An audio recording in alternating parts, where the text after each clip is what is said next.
Hello guys, welcome to my channel. My name is Dr. Prashant, and so today was the INICET November 2022 exam. The first session is already over, and the second session will be in the evening.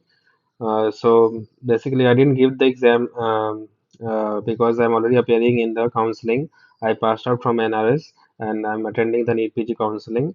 So for those who have given this exam, I've tried to recollect the questions, recall the questions for you all. And for those who have come to this channel for the first time, uh, this channel was the first channel to give all 200 questions of last NEET PG. It was the first channel to do that, and as you all can see the responses, it was a pretty good response. Most of the people got accurate result. The recalls were accurate for most people. So but this time, since I haven't given the exam, maybe some options or the other will be wrong. So you can mention that in the comment section, and then I will correct them. So let's go ahead, guys, with this recall session. Before starting the recall, and regarding the paper difficulty, as far as I could gather, the paper difficulty was moderate to high difficulty. There were a number of image-based questions and number of clinical questions. There were not a lot of direct questions. It was a pretty standard paper. So now let's go ahead with the recall questions from question number 1 to 10. So there was one question of match the following. Albert Stein was given, Gram Stein, Field Stein, Zn Stein, and the options were match the following options were there. So Albert Stein, the option must have been Corynebacterium, diphthery Corynebacterium. It must be Corynebacterium. Gram Stein, there can be any Gram Stein bacteria. Field Stein is basically we use Field Stein for metallurgical malaria cases and all. Okay, Filston is used for that, and Zedenston it can either be the TB or lepra, whichever was given. That one you have to match. Okay, then mechanism of action of dorzolamide. So dorzolamide is basically similar to the acetazolamide, and their mechanism of action is they are the carbonic anhydrase inhibitors. Okay, so they are carbonic anhydrase inhibitors, and they have a number of purpose like this used in glaucoma, etc. So if this was one of the options, carbonic anhydrase inhibitors, that will be the answer. Which one question was which contrast microscopy can show live organisms and the organism need not be killed.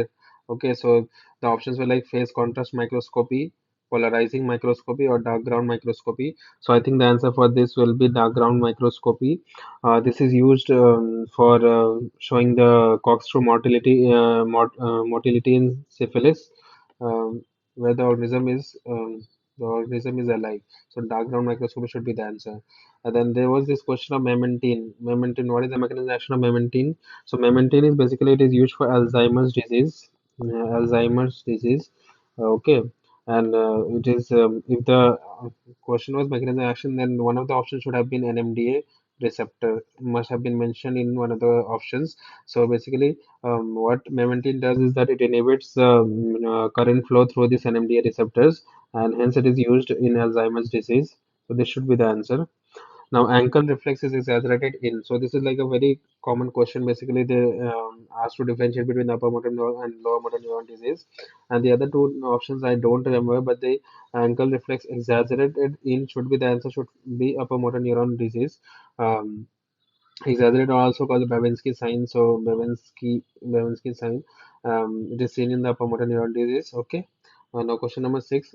Sensitivity of a test is 98%. What does it mean? So the options were like explaining different things like sensitivity, specificity, etc. So basically, sensitivity 98% means that 98% people of those who are diseased, those who are disease positive, will be tested positive as well. So basically, it tells about the true positive. It tells about the true positive. Sensitivity is equals to true positive. It tells about the true positive. So basically, it means that 98% of the people who are diseased will also have the test positive. Sensitivity, if sensitivity is high, there's less chance of false negative. There's less chance of false negative. Okay, guys. So this should have been one of the option because it helps in telling about the true positive. The other options may have explained specificity, etc., but this will be the answer. and there was an image-based question, and the question asked which one doesn't cause a sporotrophic lesion, like the along the lymphatics. There must have been a diagram along the lymphatics. Okay, which one of these does not cause the sporotrophic lesion? So the options are like nocardia, sporadic Schenckii, Staph aureus, etc. So nocardia can also cause a lesion like that, but the Staph aureus will be the answer here. It doesn't. The question was doesn't cause. It causes water microsis and it does not cause a sporotrophic lesion. Question number 8. Which of the following viruses causes antigenic shift? So this question is also common, and I think it had come in our exam as well. In this, one of the they had given diagrams, various diagrams, and one of these the diagram must have had a fragmented genome. And wherever there is a fragmented genome, like in the case of influenza virus, there will be antigenic shift. Okay, so that will be the answer. Question number 9 was given, an image of a shell was given, and what it is caused by what? So, and the options were like the Rocky Mountain spotted fever, COVID, scrub typhus, and malaria. So malaria doesn't cause it, COVID doesn't cause it. Now Rocky Mountain spotted fever and scrub typhus. So it is caused basically by the Orientia group and the spotted fever group, but except for Rocky Mountain spotted fever. So the answer will be scrub typhus. Scrub typhus is caused by Orientia susu gamosi,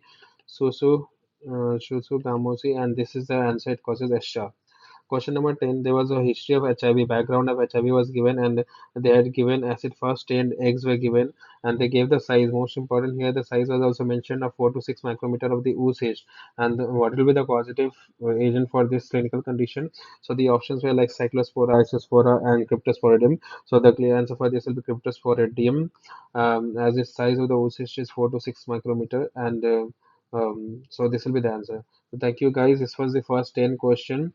I will try to answer most of the question, recall most of the questions, and if there's any other options that I have missed or I have recalled wrong, do mention in the comment section. And guys, if you do like the effort, please like and share with your friends, and also subscribe to the channel for the rest of the videos. Thank you very much.